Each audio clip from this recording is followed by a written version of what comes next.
Sure इस वक्त लगातार रीत को देखे जा रहा था, जो कि प्रैक्टिस में बहुत ज़्यादा बिजी थी। श्योर काफ़ी देर तक उसे देखता। करीब 2 घंटे बाद अब रीत बहुत ज़्यादा थक चुकी थी और वो पूरी तरीके से पसीने से लथपथ हो चुकी थी। और वो सच में पसीने में तो कुछ ज़्यादा ही प्यारी लग रही थी और एक तरीके से श्योर को ही कुछ कुछ होने लगा था। श्योर अपने दिमाग को शांत करता, हे भगवान, पता नहीं अगर इसे पता चल गया कि श्योर ये सोचते हुए कहता। श्योर इस चीज़ को इमेजिन भी नहीं कर सकता था कि अगर रीत को ये पता चल गया कि श्योर हिट है तो कितनी परेशानी हो सकती है। श्योर तो इस रीत नाम की लड़की का बहुत बड़ा दुश्मन है। श्योर भी ये बात अच्छे से जानता था। देखते देखते रीत वो वहीं जमीन पर लेट जाती है उस हरी घासों के बीच और आसमान में देखने लगती है। वो एलिगेटर भी रीत के पीछे आके बैठ जाता ताकि वो रीत को हमेशा प्रोटेक्ट कर सके। रीत आसमान में कुछ अजीब सा चमकता हुआ देखती है जो कि उससे थोड़ा अजीब लगता है। रीत गौर से जैसे ही श्योर की तरफ देखने लगती है, अरे यार इसने तो। श्योर अचानक से वहाँ से तेजी से मूव करता और वहाँ से चला जाता। ओह नो, क्या वो सच में मुझे देखने आया था? मेरे पीछे तो वही आ सकता है। रीत स्मेल के साथ आसमान में देखते हुए कहती है, यहाँ पर उसे किसी की तो परछाई दिखी थी और वो श्योर थी कि वो स्मेल के साथ आसमान में देखती रहती है और उसका जुनून और भी ज़्यादा बढ़ जाता ताकतवर बनने का। श्योर एक लंबी सांस लेते हुए फोर्थ सिटी वापस हो जाता। कुछ ही देर में श्योर टेलीपोर्ट होने वाला था, इसलिए श्योर अपने रूम में पहुंच गया था। और डीमन सैलू, ये लो। श्योर डीमन सैलू को एक तलवार पकड़ाते हुए कहता। ये वही तलवार थी जो कि मैग्मा स्वॉर्ड थी। मैग्मा स्वॉर्ड अब श्योर के किसी काम की नहीं थी। श्योर इतना ज़्यादा ताकतवर हो चुका है कि उसे इस मैग्मा स्वॉर्ड की जरूरत पड़ेगी ही नहीं। और वैसे भी श्योर का सामना जिन लोगों से होने वाला, वो भी उस पात में सितारे वाले कबीले में, वो लोग इस मैग्मा स्वॉर्ड को तो आसानी से कुचल कर रख सकते हैं। श्योर ये अच्छे से जानता था और देखते देखते वो समय में पीछे चले जाता और ऐसे ही काफ़ी दिन बीत जाते हैं। अब टूर्नामेंट का दिन आ चुका था और आज टूर्नामेंट स्टार्ट होने वाला था, लेकिन पहले उन दोनों को रजिस्टर करना था, श्योर और डीमन गर्ल को। आपको वो दोनों अलग अलग थे और श्योर को अपनी दोनों आइडेंटिटी के साथ लड़ना पसंद था। श्योर अपने वाले ग्रुप के साथ और फिर अपने फिलर वाले आइडेंटिटी के साथ भी लड़ता था और डीमन गर्ल की वजह से ये पॉसिबल हो पाया था क्योंकि उसकी आइडेंटिटी अलग हो चुकी थी और श्योर की अलग। और क्योंकि डीमन गर्ल ने मॉन्स्टर सिटी में ही अप्लाई किया था पहली बार और तो और वो एक तरीके से स्टूडेंट की तरह लड़ने गई थी, इसलिए वहाँ पर उसकी आइडेंटिटी में स्टूडेंट लिखा हुआ था और श्योर की आइडेंटिटी में भी स्टूडेंट ही लिखा हुआ था और लोगों की ज़्यादा जानकारी वहाँ पे नहीं थी। देखते देखते वो दोनों रजिस्टर कर देते हैं और रजिस्टर होने के बाद उन लोगों को अपनी अपनी फाइट दिखने लगती है। ज़्यादा नहीं, हम दोनों की फाइट अभी क्लियर है। हम दोनों के सामने ज़्यादा ताकतवर ओपोनेंट आएंगे ही नहीं। श्योर वो डीमन गर्ल से कहता, वैसे वो एलिमेंटल फाइट है ना? डीमन गर्ल वो श्योर से कहती है, हाँ। श्योर उस तब देखते हुए कहता। श्योर ने भी ज़्यादा डीमन गर्ल के एलिमेंट को देखा नहीं था, वो पता नहीं वो क्या हो सकता है। वैसे तुम्हारा एलिमेंट क्या हीलिंग वाला है क्या? मतलब तुम हील कर सकती हो तो तुम्हारा एलिमेंट वही है ना? श्योर वो डीमन गर्ल से कहता, हाँ एक तरीके से मान लो, लेकिन उसे मैं हथियार की तरह इस्तेमाल कैसे करूँ मुझे समझ नहीं आ रहा है। डीमन गर्ल श्योर से कहती है, ऑफकोर्स ये एक बहुत बड़ी दुविधा थी। श्योर के पास तो थर्ड एलिमेंट है।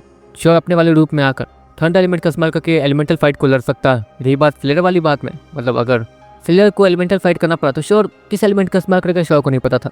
हाँ श्योर डार्क एलिमेंट का इस्तेमाल कर सकता है, लेकिन अगर डीमन गर्ल फ्लेयर के रूप में लड़ना चाहे तो वो किस एलिमेंट का इस्तेमाल करेगी?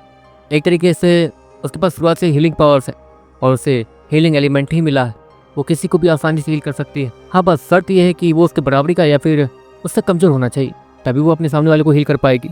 लेकिन हीलिंग पावर्स तो तुम्हारे पास शुरुआत से ही है, तुम्हें कोई एलिमेंट नहीं मिला था फाइटर लेवल हासिल करने के बाद।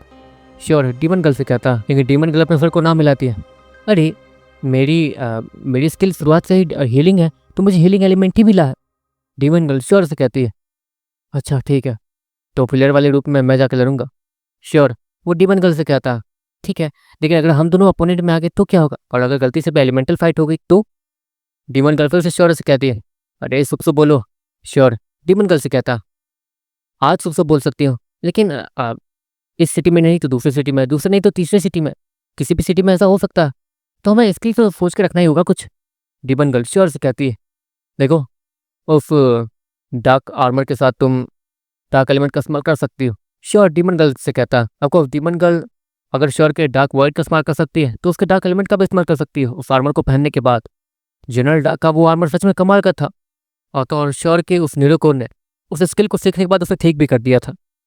और पता नहीं क्यों डीमन गर्ल वो श्योर से कुछ ज़्यादा ही जुड़ी हुई थी। वो उसके बिस्तर को बुला सकती है, वो उसके आर्मर को पहनने के बाद उसके स्किल्स का इस्तेमाल कर सकती है, वो श्योर के सारी स्किल का इस्तेमाल कर सकती है, बस दिव्य कला को छोड़ के, क्योंकि वो दिव्य कला को एक अलग स्किल है जिसके लिए दो लोग का कनेक्शन बनाना जरूरी है और पहले से ही दो लोग के कनेक्शन बने हुए हैं तो तीसरा कनेक्शन वहाँ पर कनेक्ट नहीं हो सकता।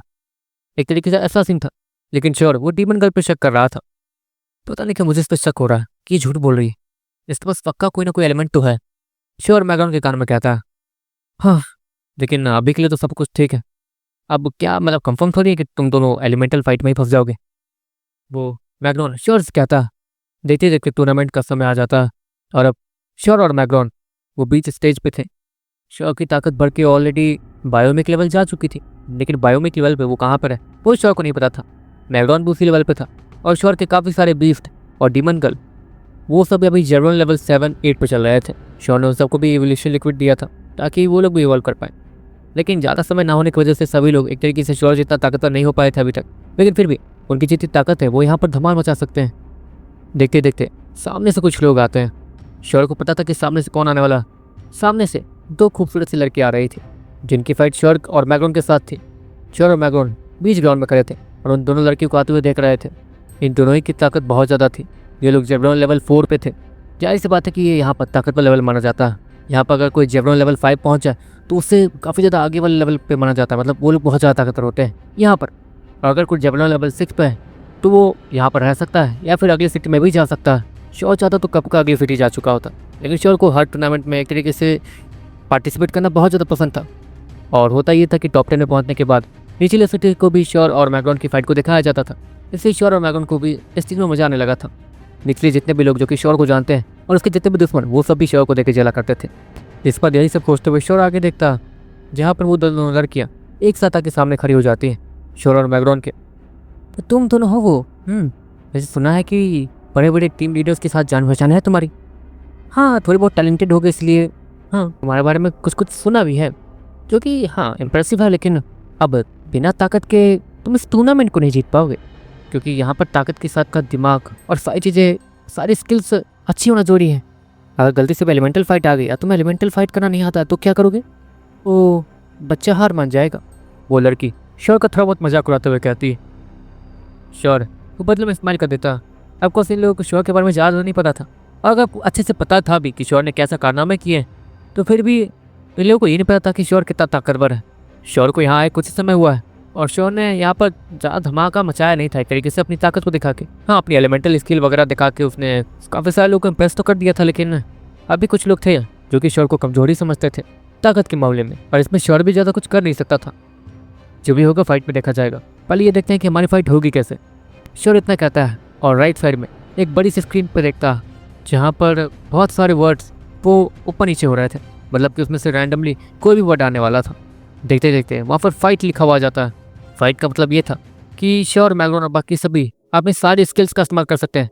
एलिमेंटल पावर अपनी स्किल अपने सारे हथियारों का इस्तेमाल भी कर सकते हैं, यहाँ तक कि अपने बीस्टों का इस्तेमाल भी।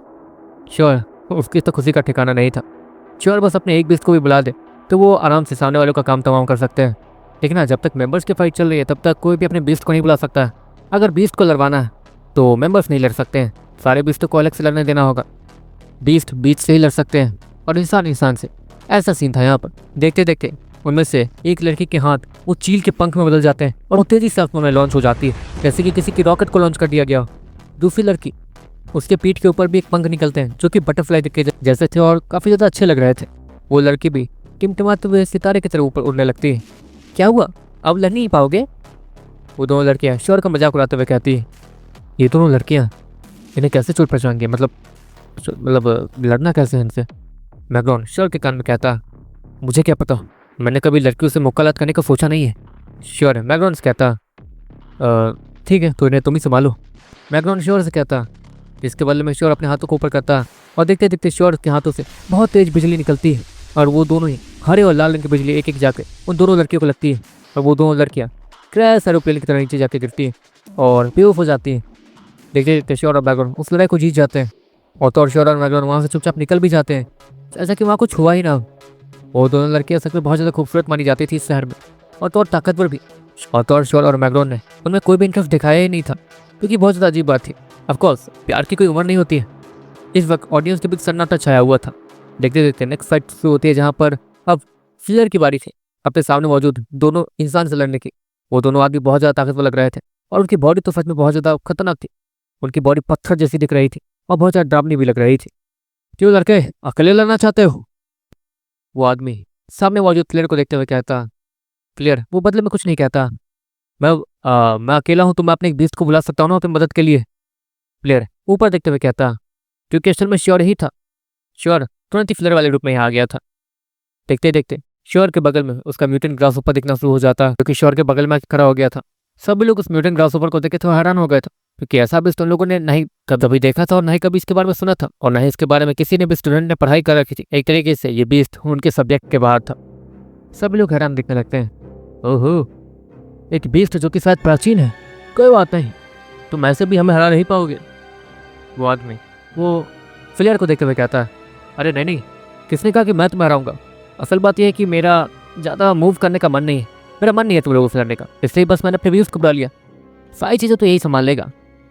इतना कहने के बाद फ्लेयर वहाँ से घूम के जाने लगता है। अजीब बात थी, सामने वो दोनों ही आदमी सेफ खड़े थे, लेकिन फिर भी फ्लेयर वहाँ से मुड़ के जा रहा था। लेकिन जाएगा कहाँ पे? वहाँ पर तो प्रोटेक्टिव फील्ड थी जिसे फाइट खत्म किए बिना खोला नहीं जाएगा, और ना ही फ्लेयर उस स्टेडियम से बाहर जा पाएगा वो प्रोटेक्टिव फील्ड को पार करके। लेकिन अजीब बात ये थी कि वो फ्लेयर वो उस प्रोटेक्टिव फील्ड की तरफ बढ़ते ही जा रहा था। सारे टीम लीडर्स वो सभी फ्लेयर का फाइट देखने के लिए आए थे, जिसे देख के सब लोग हैरान तो हुए थे, लेकिन सब लोग नॉर्मल हो गए थे। आपको कभी कभी टीम लीडर्स ऐसे ही फाइट देखने आ जाते हैं। वहाँ पर देव बैठा हुआ था जो कि सभी को देख रहा था।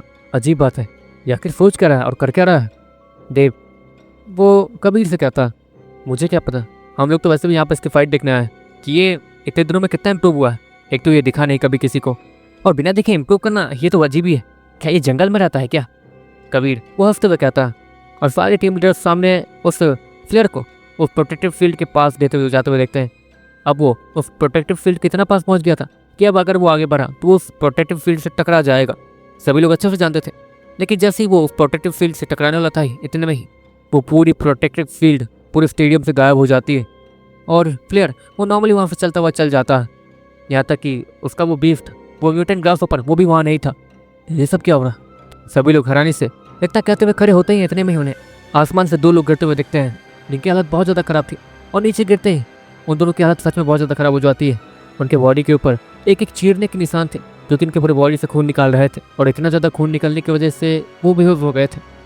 और फ्लेयर के प्रोटेक्टिव फील्ड्स को टच करने से पहले ही उस ग्रासहॉपर ने उसके दोनों अपोनेंट को हरा दिया था, इसलिए वो प्रोटेक्टिव फील्ड ऑटोमेटिक ही हट गई थी। ये तो कमाल का था यार।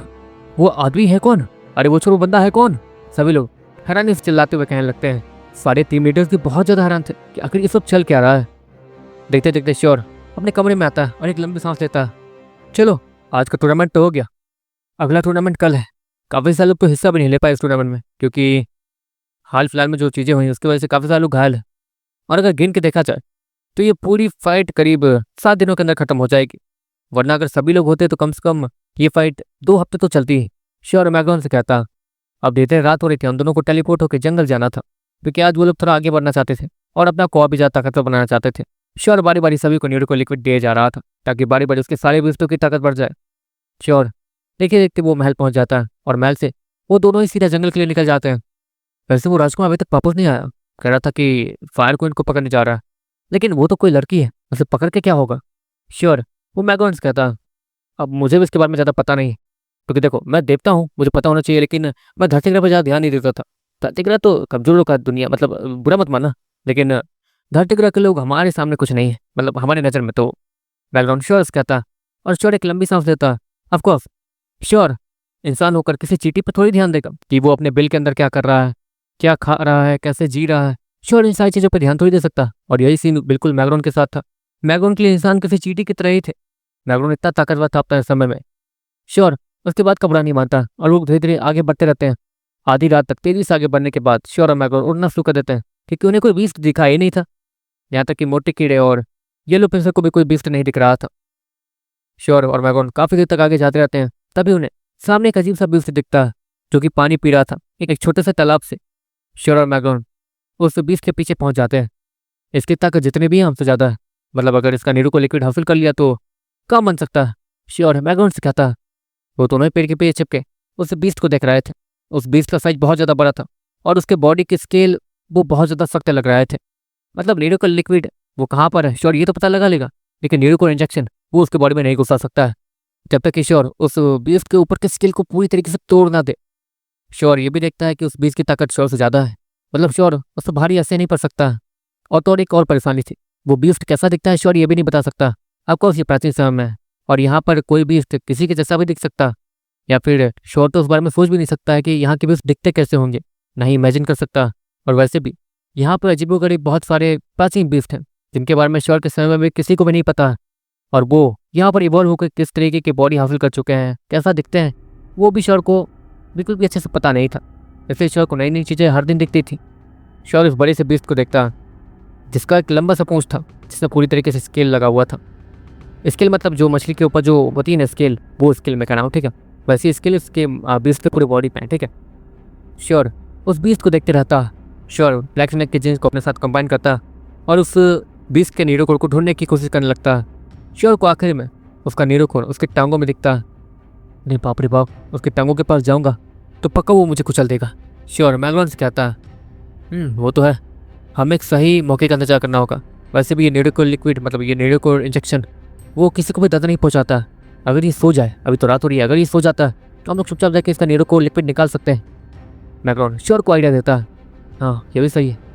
और अगर दिन हो गया तो टूर्नामेंट वाला समय आ गया तो? श्योर मैगलोन से कहता, अरे तो ताकतवर तो होते रहेंगे, पहले ताकतवर होके आगे वाली सिटी में भी जाना है, टूर्नामेंट जरूरी है। अगर दिन हो जाता है तो सबसे पहले टूर्नामेंट ही खेले जाएंगे, समझे। मैगलोन श्योर को ये कह रहा था कि हमें पहली प्रायोरिटी को टूर्नामेंट को ही देनी चाहिए। श्योर भी उसके बाद समझता, अपने सर को हाँ मिलाता।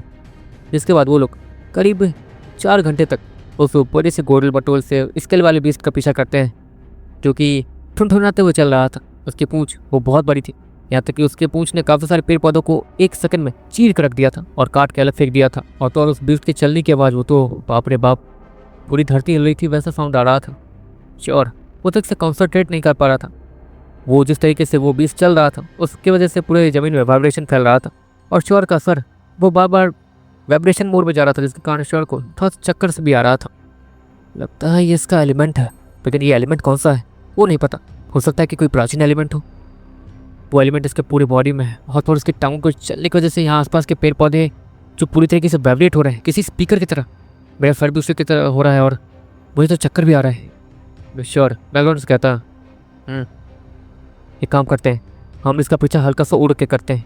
इतना कहने के बाद वो दोनों ही ज़मीन से 1 फुट ऊंचा उड़ने लगते हैं, ताकि वो वाइब्रेशन वाली चीज़ वो जो भी है शायद उसका एलिमेंट हो सकता है, वो श्योर और मैगलोन को परेशान ना करे।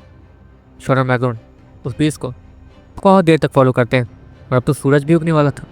अरे यार ये सो क्यों नहीं रहा है? श्योर फ्रस्ट्रेट होते हुए कहता, वो काफ़ी देर से इसका पीछा कर रहा था और ये बीस सच में बहुत ज़्यादा धीरे चल रहा था। कुछ देर बाद वो बीस वो चारों तरफ देखता और एक लंबी सी उबासी लेने के बाद वहीं बैठ जाता और अपने सर को नीचे कर लेता। ये सो रहा है, श्योर हैरानी से और स्माइल के साथ कहता। मैगलोन भी और मैं श्योर वो करीब आधे घंटे तक वहाँ रुकते हैं। अब वो बीस्ट सो चुका था। श्योर चुपचाप धीरे धीरे उड़ के आगे जाने लगता ताकि उसके उड़ने की वजह से और नीचे जो पेड़ पत्ते पड़े हुए हैं उस पर चलने की वजह से कोई आवाज़ ना हो। देखते देखते श्योर वो उस बीस्ट के टांगों के पास पहुँचता और नीरोकोर इंजेक्शन की मदद से उस बीस्ट का नीरोकोर लिक्विड निकालने लगता। लेकिन श्योर ये देखता है कि श्योर उस बीस्ट का नीरोकोर लिक्विड नहीं निकाल पा रहा। अरे यार इस बीस्ट का नीरोकोर लिक्विड मतलब इसका नीरोकोर इसके टांगों के बीच में और ये डेढ़ भुटिया सा इंजेक्शन वहाँ तक जा नहीं रहा। श्योर गुस्से से कहता। श्योर बाकी के इक्विपमेंट्स अपने साथ नहीं लाया था जिससे श्योर अपने उस इंजेक्शन को थोड़ा लंबा कर सके। श्योर अब अपने सर को पीट रहा था। देखो जो भी है अभी तो ये बीस्ट यहीं पे है और जहाँ तक है मुझे लगता है कि ये बीस्ट दिन में सोता है और रात में जागता है। अगर हम रात के 12 बजे यहाँ आते भी हैं तो भी हमसे ज़्यादा दूर नहीं जाएगा, हम लोग उड़ के आसानी से उसे ढूंढ सकते हैं और दिन जब हो जाएगा तो ये दोबारा सो जाएगा और हमारे पास दोबारा मौका होगा। बैकग्राउंड श्योर कहता और श्योर उसके बाद मानते हुए अपने सर को हाँ मिलाता। अब धूप उग रही थी, चलो चलते हैं। श्योर इतना करने के बाद एक सेफ जगह ढूंढने लगता है ताकि वो लोग वहाँ पर छिप के बैठ के आराम से टेलीपोर्ट हो सके। वो लोग टेलीपोर्ट होने ही वाले थे और धूप की रोशनी शर्ट पर पड़ने ही वाली थी। इतने में उन्हें एक आग की आवाज़ आती है जैसे कि कोई फायर बॉल किसी को जाके लग गई हो। श्योर और मैगलोन जैसे ही सुनते हैं श्योर तुरंत ही पहले आर्मर पहन लेता है क्योंकि वहाँ पर क्या हुआ ये जानना जरूरी था। श्योर तुरंत ही नीचे देखता है जहाँ पर चारों तरफ आग ही आग फैली थी। वो आग एक डायरेक्शन से आई थी और वो आग जो भी थी वो तुरंत जाके उसी बीस्ट से टकरा गई थी और उस बीस्ट के तो चीथरे चीथरे उड़ चुके थे। उसके बॉडी की बहुत सारे पार्ट्स उसके बॉडी से अलग होकर इधर उधर गिरे हुए दिख रहे थे। ये क्या है? श्योर हैरानी से कहता, लेकिन मैगलोन उसे आगे जाने से रोक देता क्योंकि ऑफकोर्स ये जो भी ताकत है जिसने उस बीस्ट का ये हाल किया और क्योंकि मैगलोन और श्योर भी उस बीस्ट का कुछ नहीं उखाड़ सकते थे तब तो वो चीज़ जो भी है वो खतरनाक और डरावनी तो होगी ही।